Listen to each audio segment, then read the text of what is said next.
3 unspoken social rules that change everything. Nobody tells you this, but most people aren't rewarded for being good. They're rewarded for being readable, predictable, pluggable into the system. And once I realized that, everything in my life started to shift. The first time I noticed something was off, I was in a room full of smart, capable people, and the person everyone deferred to wasn't the smartest. He wasn't the hardest worker either. But he moved like he owned gravity. Like the room shaped itself around him. That was my first real encounter with unspoken social rules. Not the ones written in HR handbooks. The ones you only feel after you're already on the losing end. Human nature psychology isn't pretty. Most of what we call respect is actually people calculating power. Most of what we call confidence is someone mastering the art of being perceived as untouchable. And most of what we call bad luck is just not knowing the real game being played. You think people hate confrontation, but what they really hate is losing social capital. You think being nice will get you ahead, but in the wrong room, nice is just another word for non-threat. That's rule number 1. People don't respond to your intent, they respond to your position in the hierarchy. It's brutal when you see it up close. You speak, and no one hears you. Then someone with status says the exact same thing, and suddenly it's brilliant. At first, you think you're imagining it. But it keeps happening. You're not crazy. You're just below the invisible line. That line moves depending on the room. In some places, it's age. In others, it's who you're sleeping with, who you know, how well you dress, how little you seem to care. But once you start reading the room with survival mindset, seeing not what people say, but how they orient their bodies, who they laugh with, who they ignore, you start to see the real structure. The actual power dynamics, not the fake titles. I learned that from getting humiliated in meetings, from watching ideas get stolen, from realizing that the rules I was following, work hard, be respectful, don't stir the pot, were written for people who wanted to stay invisible. Unspoken social rules aren't designed to reward the best. They're designed to protect the fragile egos of those in power. That leads to rule number 2. The first impression isn't about what you say. It's about how people feel about themselves around you. If someone feels inferior around you, they'll subconsciously try to shrink you. If they feel dominant, they'll embrace you. People don't want truth, they want equilibrium. And if you're someone who tends to see through things, if you have even a little emotional intelligence, you're dangerous. Because your presence threatens the illusion people build around themselves. That's why truth tellers often get excluded. Not because they're wrong, but because they disrupt the group's shared fantasy. We think manipulation tactics are always loud, gaslighting, lying, controlling. But the most powerful manipulation is silence. The glance that lowers your worth. The group chuckle that makes you doubt yourself. The quiet exclusion from key conversations.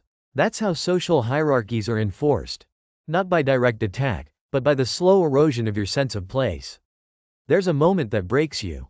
When you realize that people aren't necessarily against you, they just don't need you.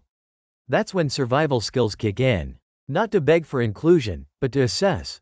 What game is being played here? And am I willing to play it? Because here's rule number 3. Every social space runs on unspoken contracts. Break them, and you'll be punished. But follow them blindly, and you'll lose yourself. In school, the contract was obedience.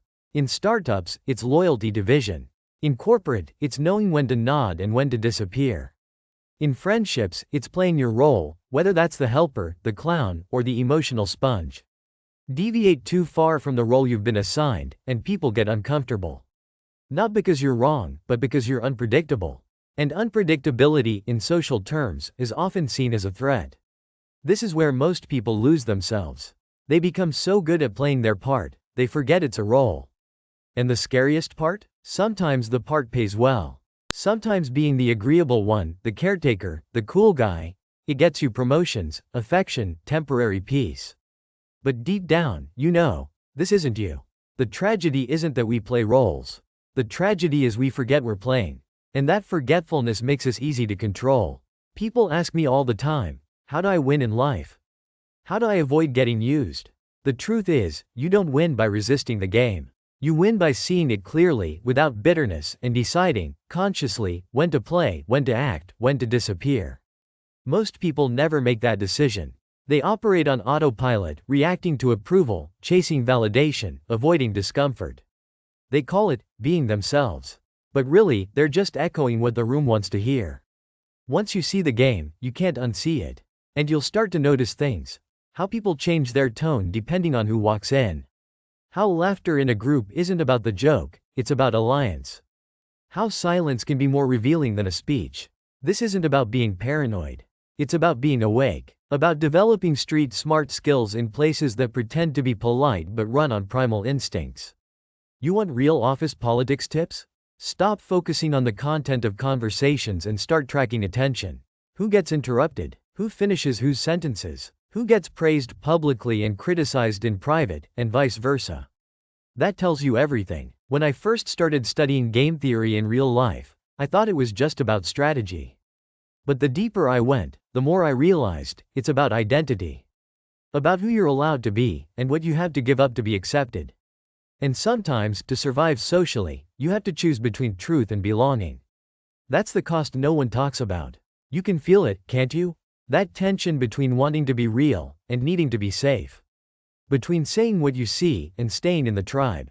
That's where most people live. Right at the edge, never fully in, never fully out. Just constantly negotiating themselves in micro moments.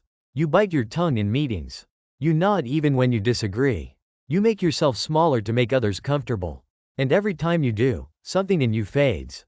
A little clarity, a little confidence, a little truth. But here's the kicker. The people who climb the social ladder fastest. They aren't always the most talented. They're the ones who manage perception. Who understand that most people judge by feeling, not facts. That, how to read people, is less about logic, and more about emotional cues, timing, presence. They know the power of withholding. Of not always being available. They know the psychological manipulation that comes from ambiguity. Leaving others uncertain, curious, off balance. That's not cruelty, it's currency in social survival. If you're always clear, always present, always giving, people stop valuing you. That's human nature psychology. We chase what retreats. We worship what seems beyond reach. That's not just romance. That's hierarchy in motion. And if you're wondering why you're always the one people lean on but never promote, respect, or chase, it's because you've made yourself emotionally affordable. That sounds harsh, but it's real. Sometimes, being too emotionally intelligent makes you too accessible. And accessibility, without boundaries, turns into invisibility. You need edge, not rudeness, not arrogance, just that subtle, you can't quite figure me out, energy. That's what repositions you in the hierarchy without you saying a word. And yes, there's a cost to playing the game. But there's a bigger cost to pretending you're not in one. When you ignore power dynamics, they don't disappear, they just work against you silently. It's not about becoming fake. It's about becoming strategic. About using what you feel, not to suppress yourself, but to place yourself where your value is seen. That's what Muta 1 is about. Not rebellion, not conformity, awareness, precision, choice. You start noticing when people test you. When they throw a joke that's not really a joke. When they delay a reply, just to signal status. When they ask questions not to understand, but to expose weakness. Most miss those cues. But once your filter's on, you catch them all. And when you do, the power shifts. That's the real survival mindset. Not being aggressive, just being unshakably aware. Not flinching when someone tries to lower your value. Not scrambling to prove yourself. Just letting silence stretch, letting their need for control become obvious, and calmly keeping your center. That calm is what unnerves manipulators the most. Because it shows you're not playing their emotional ping pong. You're not in their loop. You're operating from a different script. And that script is yours. That's when you stop being a piece on the board, and start playing the board itself. It's a strange thing, waking up to all this. Part of you wishes you could go back. Be naive again. Believe people are always sincere. That hard work alone gets recognized. That if someone smiles at you, they actually like you. But the deeper part, the one that's been quietly observing your whole life, knows this clarity is freedom. Freedom comes with responsibility. And loneliness. Because once you stop reacting automatically, a lot of social energy disappears. You stop laughing when something isn't funny. You stop engaging just to fill space. You stop rushing to fix other people's feelings. And suddenly, the room feels quiet. You see the games. You see the players. You see your own old habits, and how easily you could fall back into them. But now you have a choice.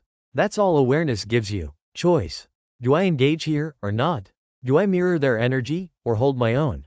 Do I play along, or walk away? The more you choose from clarity, the more gravity you build. Not loud gravity. Quiet, dense, the kind that bends interaction around you without force. That's how you win in life, not by dominating but by anchoring. People will start responding differently. Some will respect you more. Others will pull away. Let them. Every shift in your boundaries will reorder your relationships. And the ones who stay, they're not staying out of convenience. They're staying because they see you. That's the beginning of a new kind of power. The invisible kind. The kind you don't need to announce. The kind that doesn't need to shout, "I matter," because the room already knows. But none of that happens if you keep pretending the game isn't real. So ask yourself, quietly, now, what role have I been playing so well, I forgot it wasn't me? Whose approval have I been chasing, and what has it cost me? What unspoken contract have I been obeying, and is it still worth it? The answers won't come all at once, but they're already inside you. And once you start hearing them, you can't go back.